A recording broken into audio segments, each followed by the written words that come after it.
रात के ठीक 2 बज रहे थे। आसमान बिल्कुल शांत था, समुद्र बिल्कुल काला। 239 लोगों से भरा एक बड़ा हवाई जहाज हजारों फीट की ऊंचाई पर उड़ रहा था। सब कुछ एकदम नॉर्मल था। पायलट ने कंट्रोल रूम से आखिरी बार कहा गुड नाइट। फिर अगले ही पल जहाज रेडार से गायब हो गया। ना कोई चीख, ना कोई SOS और ना ही कोई धमाका, बस सन्नाटा, जैसे वो जहाज कभी था ही नहीं। आज तक दुनिया की सबसे बड़ी एजेंसियां उस रात का सच नहीं जान पाई। आखिर आसमान में क्या हुआ था? आज की इस वीडियो में हम जानेंगे उस हवाई जहाजों की कहानियां जो उड़ तो गए लेकिन कभी वापस लौटे नहीं। 8 मार्च 2014 Malaysia airline flight MH370 Kuala Lumpur से बीजिंग जा रही थी। जहाज में 239 लोग मौजूद थे। परिवार, बच्चे, कर्मचारी, हर कोई अपने मंजिल पर पहुंचने ही वाला था। एयरप्लेन की टेक ऑफ एकदम नॉर्मल थी। मौसम एकदम साफ था। सब कुछ एकदम ठीक चल रहा था। फिर पायलट की आवाज आती है गुड नाइट मलेशियन 370। ये पायलट के आखिरी शब्द थे और कुछ ही मिनटों बाद हवाई जहाज का ट्रांसपोर्टर बंद हो गया। रडार से नाम गायब हो गया और फिर पूरी दुनिया हिल गई। 12 से भी ज्यादा देशों ने खोज शुरू की। समुद्र में जहाज उतारे और हवाई जहाज भेजे गए। सैटेलाइट्स का डेटा चेक किया गया। मिलियंस ऑफ डॉलर्स खर्च हुए और इतिहास की सबसे बड़ी सर्च ऑपरेशन शुरू हुई। Patch me through to the captain immediately. लेकिन कुछ नहीं मिला। ना पूरा विमान, ना ब्लैक बॉक्स और ना ही कोई साफ जवाब। बस कुछ टूटे टुकड़े जो सालों बाद समुद्र के किनारे मिले। लेकिन सवाल वही, MH370 आखिर गया कहाँ?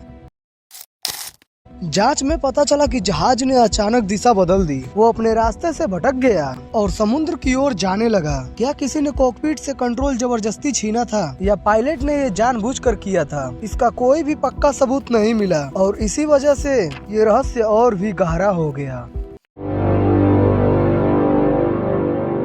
साल 1995 में 5 American military aircraft training mission पर निकलते हैं। आसमान बिल्कुल साफ था लेकिन अचानक संदेश आता है कि कंपास काम नहीं कर रहा। हम रास्ता भूल गए हैं। आसमान बिल्कुल सफेद हो गया है। फिर कुछ देर बाद 5 विमान गायब हो गए। उनकी खोज में भेजा गया एक और विमान भी गायब हो गया। कुल 6 विमान, 27 लोग और कोई निशान नहीं। यहीं से शुरू हुआ बरमूडा ट्रायंगल का डर।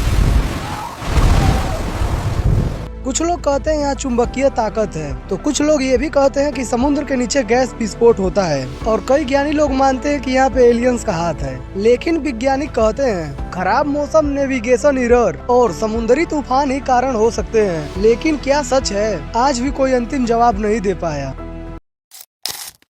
साल 1937 एमेलिया ईयरहर्ट दुनिया की सबसे बहादुर महिला पायलट, वो दुनिया की चक्कर लगाने निकली थी। लाखों लोग उन्हें सुन रहे थे और देख रहे थे। लेकिन पैसिफिक ओशियन के ऊपर उनका संपर्क टूट गया और ना फिर वो विमान मिला और ना ही एमेलिया। आज तक लोग उन्हें खोज रहे हैं। साल 2016 इंडियन एयरफोर्स का AN-32 एयरप्लेन चेन्नई से उड़ान भरता है। उस एयरप्लेन में 29 लोग मौजूद थे और कुछ ही देर बाद उस एयरप्लेन से संपर्क टूट जाता है। इंडियन नेवी, एयरफोर्स, सैटेलाइट सब लोग खोज में लग गए लेकिन लंबे समय तक कोई सुराग नहीं मिला। ये भारत के सबसे बड़े एविएशन मिस्टीरियस में गिना गया। लेकिन क्या एयरप्लेन सच में गायब हो सकते हैं? सवाल उठता है कि इतनी बड़ी मशीन कैसे गायब हो सकती है? अगर एयरप्लेन समुद्र में गिर जाए तो वो हजारों मीटर की गहराई में जा सकता है। समुद्र का बड़ा हिस्सा आज भी पूरी तरह मैप नहीं हुआ। मतलब हम धरती से ज्यादा समुद्र को कम जानते हैं। ब्लैक बॉक्स क्यों नहीं मिलता? लोग सोचते हैं ब्लैक बॉक्स सब बता देगा, लेकिन अगर क्रैश लोकेशन ही ना मिले तो ब्लैक बॉक्स भी बेकार है। उसकी बैटरी भी एक सीमित समय तक सिग्नल देती है, फिर सन्नाटा और कई मिस्टीरियस हमेशा मिस्ट्री रह जाती है। दुनिया में हर दिन हजारों फ्लाइट्स उड़ती हैं। लाखों लोग सेफली अपने डेस्टिनेशन तक पहुंचते हैं। लेकिन कभी कभी एक फ्लाइट इतिहास में सवाल बन जाती है, जैसे MH370 फ्लाइट 1945, एमेलिया, AN-32। इन सब की कहानी अलग है लेकिन अंत एक। कोई नहीं जानता आखिर हुआ क्या था। आसमान जितना शांत दिखता है उतना शांत है नहीं। उसके सीने में हजारों कहानियां दबी हुई हैं। कुछ सोल्व, कुछ अनसोल्व और कुछ तो शायद कभी नहीं सुलझेंगी। अगर ये वीडियो आपको अच्छी लगी तो एक लाइक जरूर कीजिए और मैं इस वीडियो का पार्ट 2 जल्दी ला रहा हूँ तो चैनल को सब्सक्राइब कर लीजिए।